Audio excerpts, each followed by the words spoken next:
Posgrados de Universidad Mayor presenta.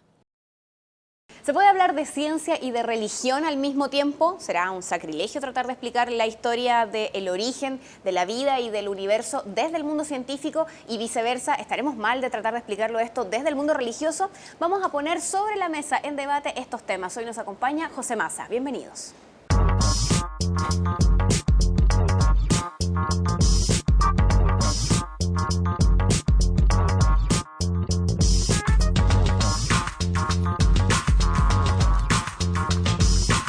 Mesa de diálogo, desde la Confitería Torres. Estamos con José Massa, astrónomo de la Universidad de Chile y Premio Nacional de Ciencias Exactas. ¿Cómo están ustedes? Les damos la bienvenida a esta nueva mesa de diálogo y nos vamos a concentrar en la ciencia. Claro, requiere concentrarse. Yo trataba de preparar esta entrevista y trataba de entender dentro de toda la abstracción que mi cerebro me daba para tratar de comprender lo que significa la partícula de Higgs cuando meten a Dios al medio. Vamos a ver si José Massa, Premio Nacional de Ciencias Exactas, nos puede explicar mucho más al respecto. Gracias, José, por estar junto a nosotros nuevamente. Un placer que nos acompañe. Nos convoca este tema y yo decía, metemos a Dios aquí al medio, que vamos a poder explicar el origen del universo finalmente. Esto es así y aparece que esto es el gran acontecimiento de la historia del siglo XXI y que ha sido dado a conocer de manera pública el 4 de julio en el Auditorium Australiano de Melbourne por la Organización Europea para la Investigación Nuclear. Hasta ahí no me llegué. ¿Ya? ¿Qué significa esto? Bueno, desde hace muchos años, más años incluso de lo que yo pensé cuando he revisado esta historia, porque yo soy astrónomo, así que yo de física de partículas alguna vez supe algo y bueno, algo he escuchado y puedo tratar de contarte lo que sé. Qué modestia, algo. No, sí, en serio, no, esto no es modestia. Sí, yo tuve curso, mi profesor fue Igor Saavedra hace muchos años, en los años 60, que nos hablaba de teoría de partículas y física moderna. Bueno, resulta que en esos años, cuando yo era estudiante, en los años 60, se estructuró la gran teoría de las partículas atómicas, las partículas subatómicas y el átomo que tiene protones y neutrones, que tiene electrones. Y bueno, las partículas se dividieron en familias y todas las familias de partículas y la teoría estándar de partículas tiene un grave defecto, que la teoría en principio no te dice qué masa tienen que tener las partículas. Las partículas no tienen masa en la teoría. Bueno, uno sabe que la materia sí tiene masa, entonces la masa es una propiedad fundamental de la materia, pero que la teoría simple y llana no la predice. Y el señor Higgs, con otros científicos en la época, propusieron una adición, si tú quieres, a la teoría estándar, que es que las partículas interactuarían con lo que ellos llaman el campo de Higgs, un campo de fuerza. El campo de fuerza más común y corriente que nosotros vemos acá es el campo gravitatorio. La gravedad hace que si yo levanto esta taza y la dejo caer, se cae, porque la taza interactúa con el campo gravitatorio. Bueno, las partículas interactuarían con este campo de Higgs y uno puede pensarlo, por lo menos en forma lúdica, como que el campo de Higgs fuera como una especie de cama elástica donde están saltando las partículas y las partículas adquieren masa porque existe un campo de Higgs. El único problema es que el campo de Higgs no lo vemos, entonces pasa a ser como metafísica, uno supone que existe algo que uno no lo ve. Pero ya. Claro, y uno tiene que empezar a creer, y en ciencia uno más bien duda que cree. Entonces, pero el mismo Higgs dijo, bueno, mire, el campo de Higgs, este campo, tendría una unidad mínima de energía, que sería el bosón de Higgs. Y el bosón de Higgs, si uno se podría imaginar el campo o esta cama elástica que yo te decía, pero que cuando uno la mira de cerca, es como mirar la arena de cerca. De lejos la arena aparece como un fluido, como un líquido. Al mirarla de cerca uno empieza a ver que son granitos. Y son 1 granito, 2 granitos, 5 granitos, pero hay un granito mínimo. Bueno, ese quantum del campo de Higgs sería el bosón de Higgs. Entonces uno podría, en principio, detectar el bosón de Higgs. Si el bosón de Higgs existe, entonces el campo de Higgs tendría un sustento más o menos claro, porque el campo de Higgs serían millones y millones y millones de bosones de Higgs. De la misma manera que el campo electromagnético, donde la luz, los fotones de luz son el quantum del campo electromagnético. El bosón de Higgs sería el equivalente del campo de Higgs. Bueno, para generar un bosón de Higgs se necesitan energías altísimas, mucho más altas. En los aceleradores así más simples se pueden generar pares de electrón y positrón, o incluso ya en aceleradores mucho mejores uno puede generar pares de protones y antiprotones o de neutrones y antineutrones. Pero generar un bosón de Higgs requería aceleradores como 100 veces, por lo menos 100 veces más potentes. Bueno, construyeron un acelerador que es más de 1000 veces más potente que los aceleradores antiguos, y el objetivo de ese nuevo acelerador era demostrar la existencia o convencerse de la no existencia del bosón de Higgs, porque con este acelerador sí que pueden lograr energías equivalentes a la formación del bosón de Higgs. Y ahora lo otro, pasamos de una cosa a otra, esto ya parece chiste. El campo de Higgs no lo vemos, ¿Ya? pero el bosón de Higgs, si lo creamos, es tan inestable que tampoco lo alcanzamos a ver. Pero podemos ver en qué decae el bosón de Higgs. Uno puede imaginarse, aquí muy cerca tiran fuegos artificiales a fin de año. Si uno ve subir el fuego artificial, ve que llega a un máximo y después explota. Si el fuego artificial no se viera en toda la subida, de repente podríamos ver una explosión, y viendo todos los fragmentos que salen, sumando las energías de todos los fragmentos, podríamos reconstituir, deducir qué es lo que explotó. Lo que hicieron ahora, que lo anunciaron el 4 de julio, es que en muchos de estos hacen chocar dos chorros de protones que vienen a grandes velocidades. Ese choque produce, muchísimas partículas, pero dentro de eso algunos racimos de estos de partículas, lo más probable es que estén asociadas con un bosón de Higgs que se formó y se destruyó instantáneamente. Entonces, ahora dicen que dentro ya de un 99% de confianza, ellos creen haber detectado bosones de Higgs.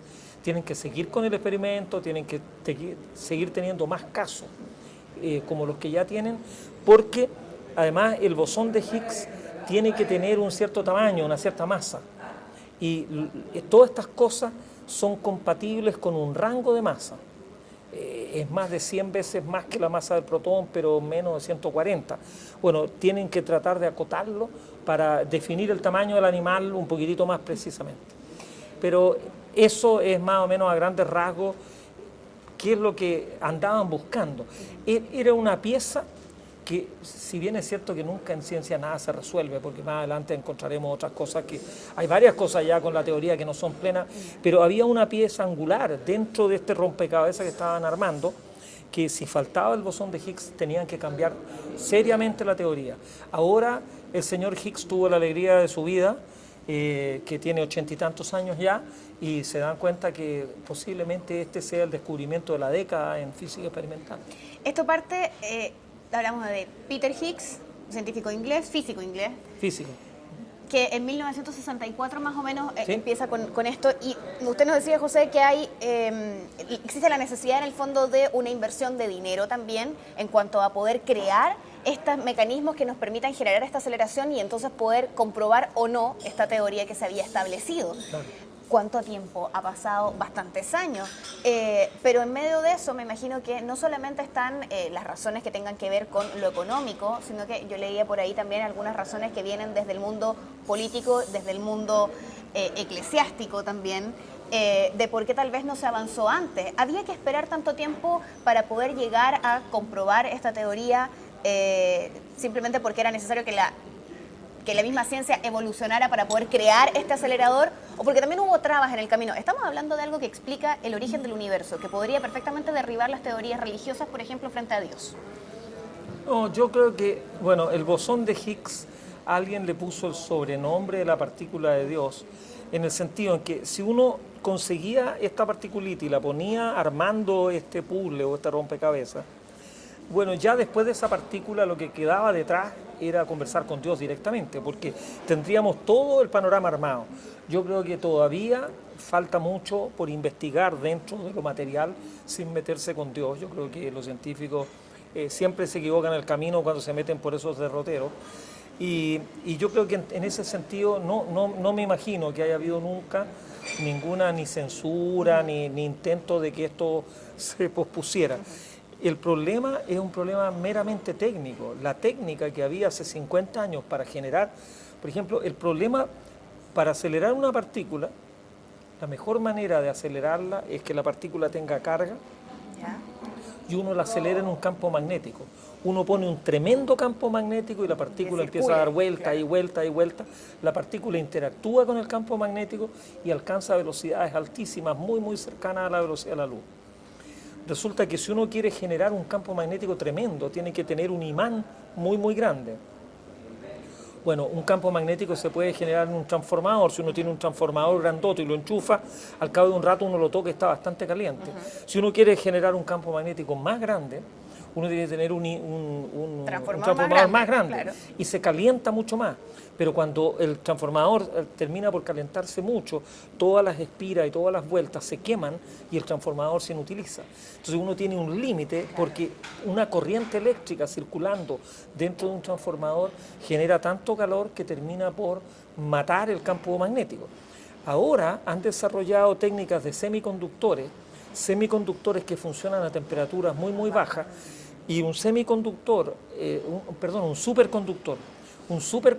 a una muy baja temperatura puede transportar grandes cantidades de corrientes sin producir nada de calor. Entonces tú puedes tener corrientes de, no sé exactamente cuántos son, docenas, centenas, miles de amperes, que en un alambre común y corriente lo calentarían hasta derretirlo, sin embargo en un superconductor no pasa nada. Entonces acá, es decir, tuvieron que inventar una tecnología que de hecho el otro día un físico que de esto sabe más que yo, en la tele lo escuchaba decir que los imanes que tuvieron que inventar con estos superconductores son tan potentes que posiblemente trenes de levitación magnética y una serie de otros artilugios tecnológicos podrían ser desarrollados a partir de la tecnología utilizada para poder crear el experimento del bosón de Higgs. Claro. Entonces es siempre la técnica la que nos falta. Y entonces un estímulo interesante como salir a buscar algo que para los físicos es muy importante, implica un desarrollo tecnológico que al final a lo mejor en unos años más tú o yo, cosa, claro. En tu casa o en la mía, cada cual va a tener alguna cosita que surge como un derivado de una búsqueda científica. Hay muchos ejemplos de cosas que terminan por estar en el teléfono celular de todo el mundo, claro. El GPS, hay muchas aplicaciones que terminan por ser parte de la vida cotidiana, que partieron como algo que no tenía nada que ver, porque no fue pensado. El GPS, por ejemplo, nadie lo pensó directamente. Fue algo que surgió cuando aparecieron unos relojes atómicos extraordinarios, y así hay muchísimos ejemplos de la vida cotidiana que hoy día los usamos sin darnos cuenta de dónde salieron.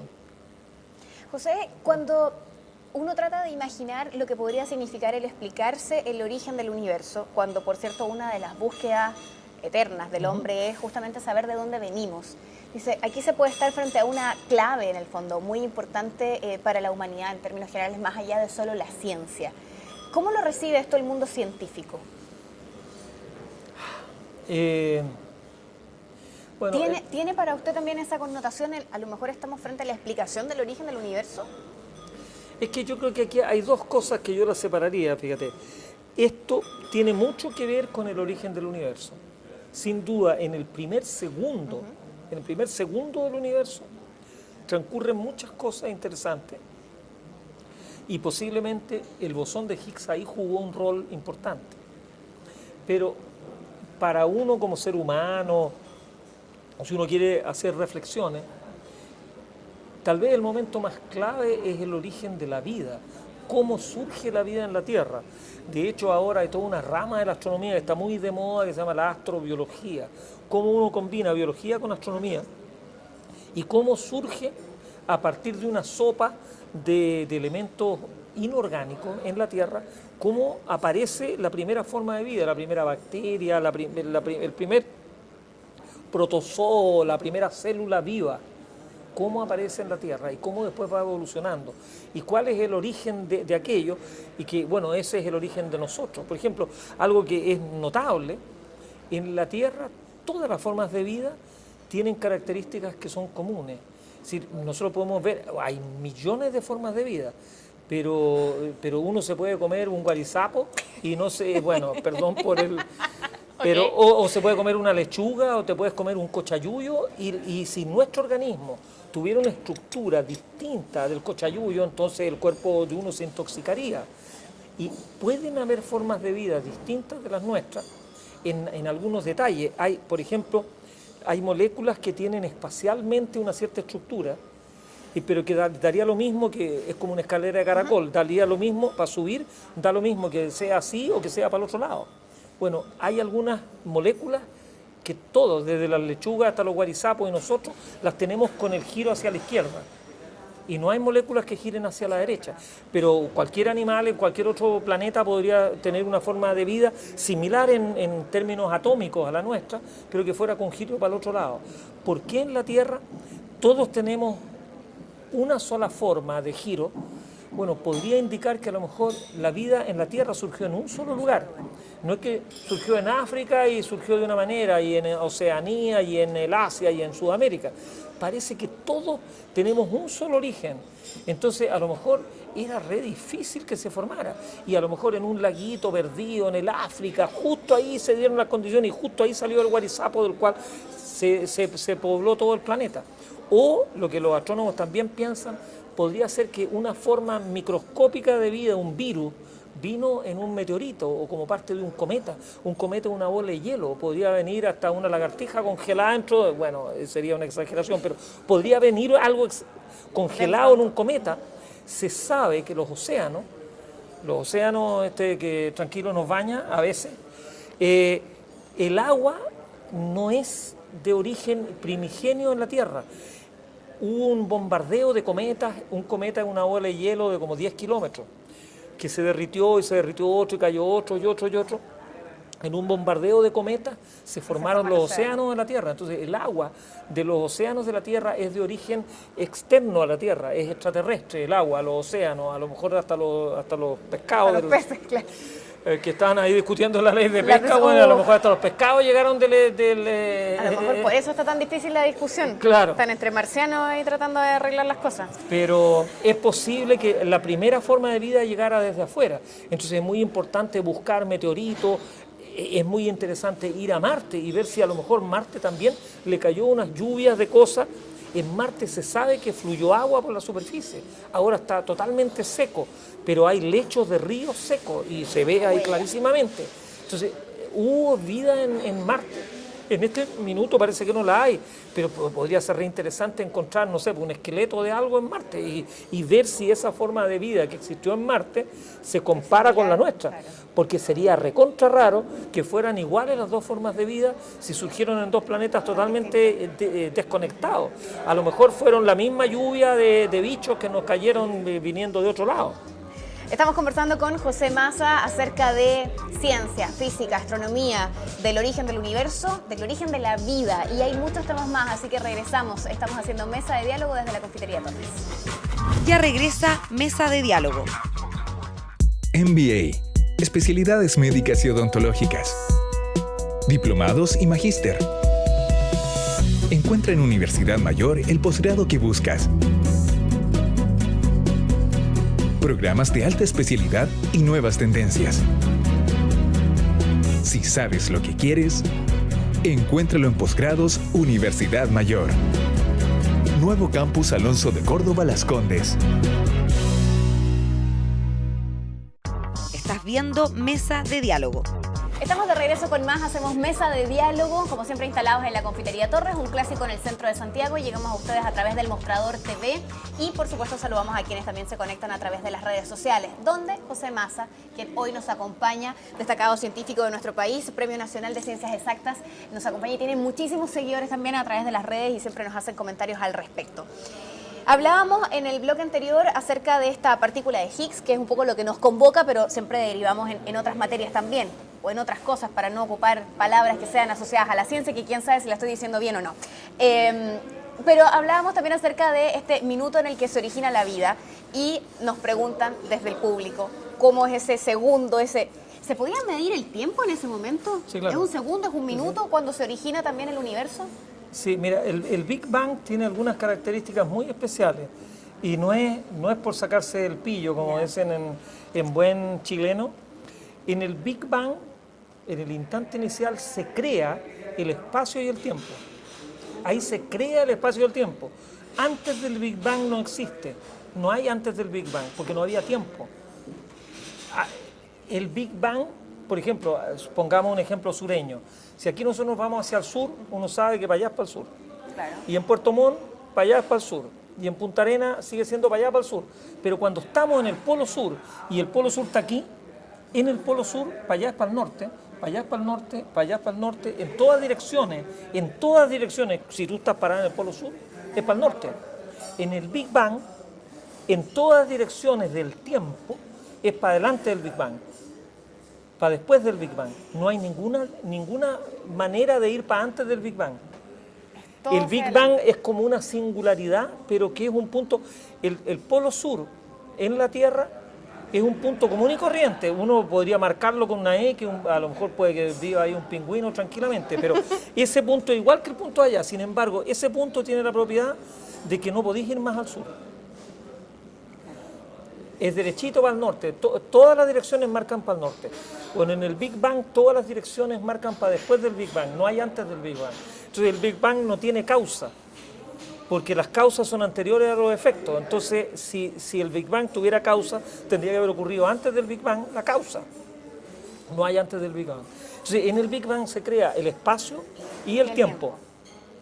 Y en el primer segundo, en una pequeña fracción del primer segundo, el universo se infla en una cantidad terrible. Si uno le pone un cerito, uno tiene que agregarle 20 ceros al tamaño del universo, lo que ocurre en una fracción de una millonésima de segundo dentro del primer segundo. Eso se llama técnicamente la inflación del universo, que viene por una cuestión que, bueno, dan una explicación, pero que yo no la entiendo mucho, que el vacío inicialmente era un falso vacío. Si usted no la entiende, que queda para nosotros. No, bueno, pero, bueno, por eso es que no te la quiero explicar, si yo apenas la entiendo. Pero, bueno, la inflación soluciona una serie de problemas que tiene el Big Bang, que entre otras cuestiones, no, mejor no me meto con los problemas que tiene el Big Bang, dejémoslo ahí. La inflación es una manera de entender cómo se genera al final de ese segundo, cómo se genera la materia en el universo. Porque en la inflación el universo se expande a densidad constante, pero cuando empieza la inflación, el universo tiene el tamaño de una partícula subatómica, es mucho más chica que un electrón. Todo el universo que vemos ahora estaba metido en un tamaño que es mucho más chico que una partícula atómica. De eso estamos hablando en el Big Bang. Y después de que uno le agrega 20 ceritos, uno tiene un universo que tiene un tamaño mucho más grande que el sistema solar entero. ¿Y esto en pero cuánto se tiempo? hace en una fracción de segundo. Mira, la fracción de segundo es entre 10 elevado a menos 33 y 10 elevado a menos 30 segundos. Pero... Es decir, pica finito en 5.000 millones, no, millones de pedazos el primer segundo, y en ese instante la inflación, en el fondo, la inflación es casi instantánea, a todos los efectos prácticos. Si uno estuviera ahí mirando, lo hubiera visto así, el universo explota, se transforma en una cuestión muy grande, pero lo hace a densidad constante. Entonces, el universo chiquitito casi no tenía nada de masa, y el universo, cuando es gigantescamente grande, tiene toda la masa que contiene el universo actual. Pero, después, en los siguientes 3 minutos del universo, el universo se enfría de una temperatura que era millones de grados Kelvin, se va enfriando, y cuando ya la temperatura de la sopa del universo está como por los 10.000 millones de grados, se empiezan a formar las partículas. 10.000 millones 10.000 de millones de grados. Sí, no, ahí ya la física es común y corriente, cuando al comienzo eran millones de veces más caliente que eso. Ahí incluso hay un instante en el cual la física se quiebra y ya uno necesitaría una teoría cuántica de la relatividad, que no existe. Así que ahí ya uno no se puede meter, no tiene herramientas. Pero cuando el tiempo es del orden de 10 segundos después del Big Bang, la temperatura ya anda por los 10.000 millones de grados, empiezan a aparecer protones y neutrones, que son los constituyentes básicos de los átomos. Pero los protones y los neutrones más o menos se mantienen en un equilibrio, protones se transforman en neutrones y neutrones en protones, y están jugando así como en un balancín, y están niveladitos. Pero a medida que se enfría, Los neutrones, afortunadamente, si no, no estaríamos aquí conversando, los neutrones tienen más masa que los protones. Entonces se empieza a desequilibrar el columpio y entonces el neutrón se va transformando en protón, pero el protón no se puede transformar en neutrón.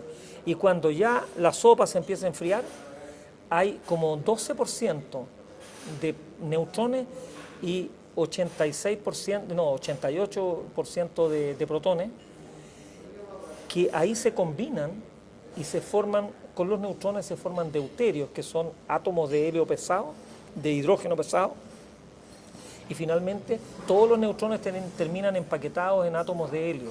Y el universo, al final de estos 3 primeros minutos, queda con 3/4 partes de su masa en forma de hidrógeno y 1/4 de su masa en forma de helio, y no hay nada más. En el universo primigenio, siempre yo le digo a mis estudiantes, mire, vaya a la esquina, pida 1 kilo de universo primigenio. Y si el señor entiende de lo que le está hablando, le tiene que dar 3/4 kilos de hidrógeno y 1/4 kilo de helio. Eso es el universo primigenio. Y en el universo primigenio, ni tú ni yo estaríamos conversando porque no habría cómo. Porque no habría ni mesa, ni habría cuerpo tuyo ni mío, ni habría focos ni luces. Las primeras estrellas se forman solo con hidrógeno y helio.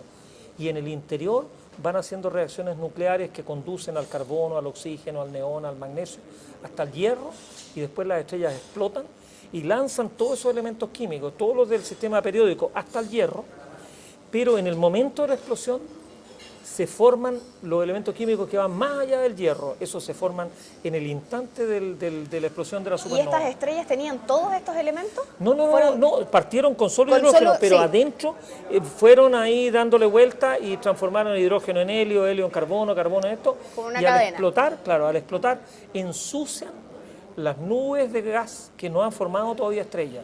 Y esas nuevas estrellas tienen un poquitito de carbono, un poquitito de oxígeno, un poquitito de neón, de magnesio, de azufre, y esas vuelven a vivir y explotar. Las estrellas de mucha masa viven muy poquito, viven 10 millones de años, 50 millones de años. El Perdón, Sol... es que suena muy Claro. gracioso que sea muy Sí, sí. poquito. No, es que el Sol ha vivido 5.000 millones de años. 5.000 millones, y va a vivir 5.000 millones de años más. Yo solo sé que está a 150 millones de kilómetros de la Tierra. Sí, no, eso está bien, esa es la unidad astronómica de distancia, pero me lo pero aprendí. lo que te digo, las estrellas de mucha masa viven 10 millones de años, que 10 millones de años para el Sol no le sale pero ni una arruga. El Sol ha vivido 5.000 millones todavía, y está ahí de lo más campante, está así como en los 30 y algo el Sol, todavía le queda la mitad de su vida por delante. El Sol se va a acabar, ¿eh? Una vez una colega amiga mía, María Teresa, le dijo a su peluquera que el Sol se iba a acabar en 5.000 millones de años, y la señora quedó re preocupada porque dijo, pucha, pero mis ¿Qué vamos a nietos, hacer? No, si la señora María Teresa dijo que en 50 años más se acababa el Sol. No, son 5.000 millones de años más cuando el Sol se va a acabar. Así que podemos preocuparnos, pero más adelante, Ya, porque yo todavía creo no. que tenemos más problemas urgentes. Pero lo interesante, lo que es bonito, por lo menos a mí me gusta contarlo, y por lo menos los niños se sorprenden. Tú eres muy joven, así que tienes cara de poder sorprenderte. Tienes cara de niña. Todos los átomos de nuestro cuerpo, todos los átomos de las lechugas y de todo lo que nos rodea, se formó en el interior de una estrella. Los átomos de calcio de tu hueso se formaron en el interior de una estrella. Entonces nosotros somos de origen extraterrestre, nosotros estamos hechos de material estelar. Y además, de la cabeza a los pies, tú no tienes ni un átomo que sea más reciente en su creación que 5.000 millones de años. Porque los átomos estaban aquí cuando se creó el sistema solar. Y los átomos de hidrógeno que constituyen la moleculita del agua, los átomos de hidrógeno, el hidrógeno no se fabrica en ninguna parte del universo, solo desde el Big Bang. Todos los átomos de hidrógeno de tu cuerpo y del mío tienen 13.700 millones de años. Que alguien me diga algo más romántico que esta teoría de la ciencia en este momento. Oye, Entonces, pero se somos el extraterrestre más cercano, míralo mañana en el espejo, eres tú. Es el extraterrestre amigo de uno. De la cabeza a los pies somos de origen extraterrestre. Eso cuando dice, bueno, ¿y pues de qué sirve la astronomía? Bueno, si en el libro familiar debería partir una supernova, porque ese es el tatarabuelo nuestro. Ahí están nuestros elementos, de ahí nos formamos. Después vienen otros, el mono, que el mono bajó del árbol, y ahí viene el abuelo ya con el tatarabuelo con cara de mono. Pero lo más antiguo que nos constituye a nosotros son los elementos químicos que se forman primero en el Big Bang. el helio no sirve para nada, es un elemento químico que sirve para inflar globos, globos no, nomás, claro. no es tóxico, no sirve, no se combina con nadie.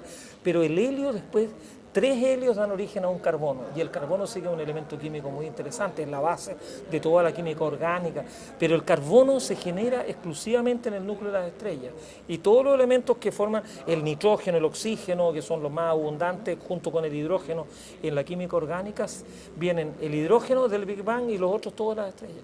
Así que tenemos todo un origen cósmico, somos polvo de estrella. Venimos de las estrellas. Claro, ¿no? Me Eso encantó. es muy bonito. Nos vamos a quedar con esta reflexión, con esta explicación. El profesor José Massa hoy nos acompaña y tiene público que está aquí también escuchando toda su clase magistral que nos hace acerca del origen del universo. Regresamos con más, nos queda un bloque más de mesa de diálogo, lo vamos a aprovechar al máximo, no se separen. Ya regresa Mesa de Diálogo. Conéctate con el Mostrador TV.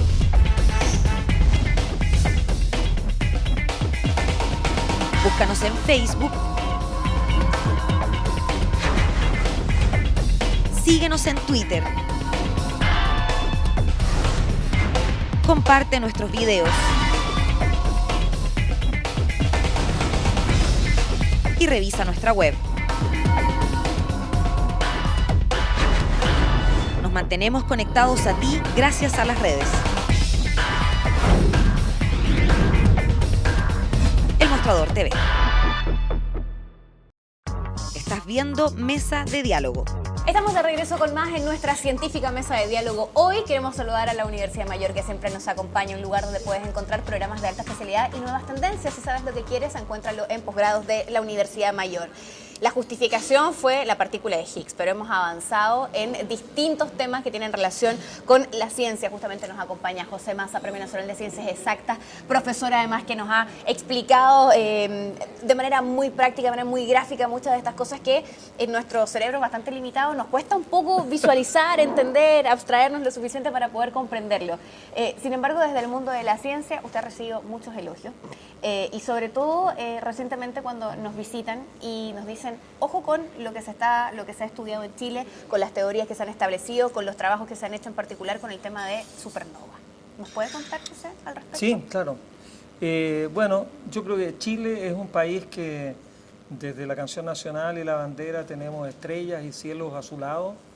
Chile tiene una vocación celeste, tenemos cielos extraordinarios. Desde hace 40, 50 años se han ido estableciendo observatorios en Chile que son notables. Y bueno, yo tuve la suerte de en un momento determinado partir con un tema que la verdad es que no estaba muy de moda. En ciencia, curiosamente, bueno, tal vez la gente no lo conozca o no lo entienda, también de repente hay moda, se ponen algunos temas de moda y todo el mundo empieza a investigarlo. Las supernovas era un tema que tuvo cierto momento culmine en los años 50, comienzos de los 60, pero después los investigadores, como lo entendían poco y lo poco que se sabía parecía suficiente, lo dejaron. Bueno, yo empecé a buscar supernovas a fines de los años 70 y comienzos de los años 80, y ahí ocurre una explosión de una supernova en una galaxia cercana que uno la ve a simple vista, que la supernova se vio a simple vista, entonces todo el mundo se excitó muchísimo y esa supernova gatilló el interés de muchos grupos en estudiar bien la supernova. Y en ese momento se dieron las condiciones que en Tololo había un grupo de conocidos y amigos míos que estaban interesados en supernova, y nosotros acá en Santiago, en la Universidad de Chile, en Cerro Calán, teníamos la experiencia de haber estado 5 o 6 años buscando supernova y habíamos descubierto casi 50 supernovas.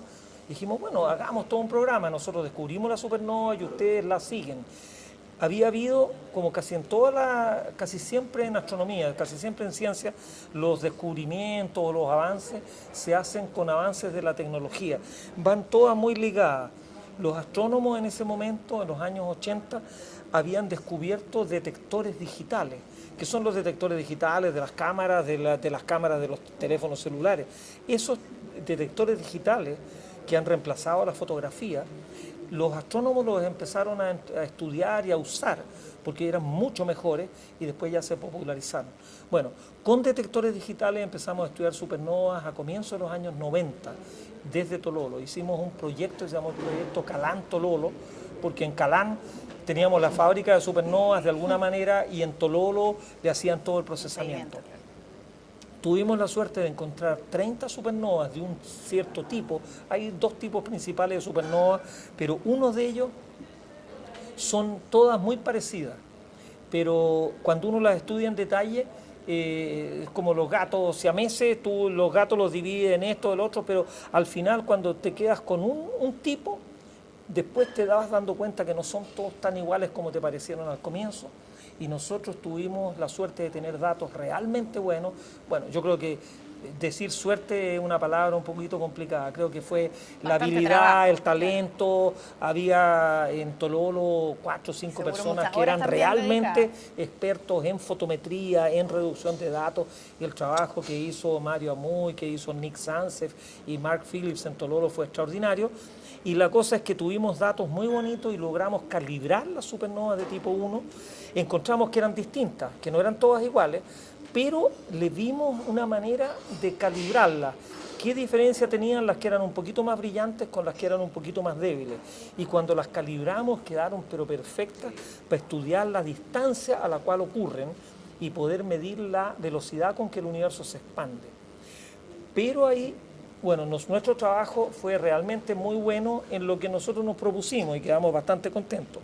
Salvo que, como habíamos desarrollado una herramienta excelente en el universo local, nosotros trabajamos con telescopios medianos y chicos en realidad, eran telescopios de menos de 1 metro de diámetro. Pero en Tololo había un 4 metros, que era el gran telescopio en esa época, ahora los telescopios son aún mucho más grandes. Y entonces 2 grupos norteamericanos dijeron, bueno, con la herramienta que desarrollaron ustedes acá, nosotros vamos a salir a buscar supernovas muy distantes para ver cuánto se frena el universo en su expansión. Nosotros medimos con qué velocidad se expande, que lo medimos localmente, y ellos iban a ver cuánto se frenaba. Y salieron 2 grupos a mirarlo. Y resulta que los 2 grupos, en forma paralela y simultánea, encontraron que el universo en gran escala no se frena, sino que se acelera. Y la aceleración del universo es algo que nadie esperaba. Entonces, ellos descubrieron la aceleración del universo, lo cual es una revolución en física. Eso fue hecho en el año 1998, porque hay una fuerza que se opone a la gravedad y que en gran escala le gana a la gravedad. Esa fuerza había sido predicha, hay montones de teorías que se hacen todos los años, incluso Einstein en 1917 inventó literalmente una constante de repulsión en el universo que le dio hasta un nombre, la llamó lambda, y que después nadie dijo, estas son cosas que inventó Einstein, pero no tienen importancia. De repente, en 1998, se dan cuenta que el universo parece comportarse como si esta teoría de Einstein, que tenía ya 80 años de antigüedad, fuera la explicación en gran escala del universo. Existe una fuerza repulsiva que hace que hoy día el universo se acelera en vez de estarse frenando. Bueno, por ese descubrimiento, estos 2 grupos norteamericanos le acaban de dar en octubre del año pasado el premio Nobel. Y claro, son amigos nuestros y aparte que son amigos, son buenos científicos, son honrados. Entonces ambos grupos, incluso en Estocolmo, nos dieron el crédito de que fue el Calan Tololo el que no tan solo los inspiró emocionalmente para hacer su trabajo, sino que ellos usaron todos nuestros datos en el universo local, que los combinaron con los datos del universo lejano y ahí pudieron hacer su descubrimiento. Sin nuestros datos, ellos no hubieran hecho el descubrimiento, lo cual a mí por lo menos me da una tremenda satisfacción el haber participado. Yo le escribí un correo electrónico a Brian Schmidt, que nos estuvo visitando la semana pasada o hace 10 días atrás, y yo le decía, mira Brian, yo me siento muy contento de haber sido como el Sherpa que te subió la mochila hasta los 6.000 metros. Everest, claro. Y bueno, él me dijo, no José, tú fuiste más que eso y todo el grupo merece el crédito, pero la Academia Sueca le da el premio a 3 personas, así que, y en un grupo de los norteamericanos habían 20 y en el otro habían 22, entonces también le dan el premio Nobel al líder del grupo y los otros, bueno, se toman la foto, pero también en eso, yo por lo menos me siento muy satisfecho. La ciencia es una creación colectiva, la hacemos entre muchos, y bueno, yo un poco jugué a lo mejor en la reserva del equipo que finalmente ganó la Copa Mundial, ¿te fijas? Pero o en el equipo de avanzada. Claro, pero uno dice, bueno, pero es que usted, bueno, yo creo que nosotros nunca, que yo sepa, nunca ningún científico chileno haya sido mencionado por la Academia Sueca. ningún grupo en realidad. Bueno, Mario Amuy fue mencionado con nombre y apellido porque él fue el que lideró el paper, el primer autor del paper donde ponemos los datos finales, pero el nombre Calanto Lolo aparece varias veces en el escrito que hace la Academia Sueca para justificar el nombre. Entonces, por lo menos ya nos están nombrando en la Academia Sueca algún día. Yo siempre he dicho que ojalá yo estuviera vivo cuando le den el premio Nobel a algún astrofísico chileno, pero yo creo que la verdad es que la ciencia es más fácil de hacer. Más fácil de hacer no porque sea más fácil, sino porque tenemos tantos medios en la astronomía. Tenemos los mejores telescopios del mundo y es cuestión de aplicar un poquitito de valor agregado y ponerle un poquitito más de empeño a la cabeza. Y yo creo que el primer Nobel en ciencia chileno yo creo que va a ser en el campo de la astrofísica. Ahora por lo menos sacamos como terminación, ¿no? Pero eso ya es suficiente. Hay que seguir jugando. Sí, hay que seguir jugando. Claro, atrás raspamos y decía, Claro, siga participando. Eso José nos Massa mandaron. nos estaba acompañando en esta mesa de diálogo. La verdad es que nos reunimos en principio para hablar de esta noticia sobre la partícula de Higgs, pero hemos tenido una clase que seguramente todos ustedes van a agradecer. Nosotros aquí estamos felices sobre ciencia, sobre el origen del universo, sobre la teoría, sobre el origen de la vida, en qué minuto, en qué momento, en qué ya no sé ni qué término usar, José, con usted aquí, para no caer en errores, pero hemos tenido de verdad el privilegio de que usted nos acompañe, así que Gracias. una vez más le agradecemos por aceptar la invitación y por querer venir a compartir todos sus conocimientos con nosotros y también, por supuesto, con la gente que lo ve a través del mostrador. Encantado. ¿Nos Un encontraremos en gusto. una próxima ocasión? Invítenme y vengo. ¿Sí? ¿Sí? Yo quiero saber qué le preocupa a don José Massa en estos Ya. días. No, ¿Qué le preocupa? ¿La bueno, salud, la incluso, educación, claro. los letreros? ¿En qué parte Bueno, estamos? la educación me interesa mucho, ¿Sí? me preocupa mucho. Incluso también la astrobiología es un tema que en el Senado estuvieron discutiendo lo de hacer un instituto de astrobiología. Me parecería, a mí me gusta la idea de que Chile se plantee desafío y que queramos ser líderes, pero líderes mundiales en algo, y no en tonterías, no batir el récord del hot dog más largo o algo por el estilo. Pero astrobiología, el norte de Chile, es el laboratorio ideal para mirar el cielo y para mirar las formas de vida más primigenias. En el desierto chileno hay cosas rarísimas. Y vienen los astrobiólogos a Chile a estudiar los Aquí orígenes lo de la tenemos vida en claro. Chile. Y desde aquí también tenemos telescopios para mirar los orígenes de la vida, a lo mejor en otros sistemas planetarios. Entonces, tener aquí un grupo de gente, posiblemente en Antofagasta, en Calama, que esté pensando y que esté investigando, bueno, yo creo que con más investigadores, Chile tiene una miseria, 3.000 o 4.000 investigadores, Finlandia tiene 70.000 y es un país como nosotros. ¿Por qué no tenemos 50.000 gente pensando y estudiando para poder tener buenos No sé. profesionales? Esos temas, Créame invítame y que te hablo cada más. vez que usted aparece en esta mesa de diálogo debe haber hartos que se entusiasman con querer Ojalá. meterse en el mundo de la ciencia. Así que esa también es parte de nuestra misión. Gracias por estar junto a nosotros. Nos Un encontraremos placer. en la próxima de todas maneras. A ustedes por acompañarnos y, por supuesto, por seguirnos también a través de las redes sociales. Nos vemos en otra mesa de diálogo.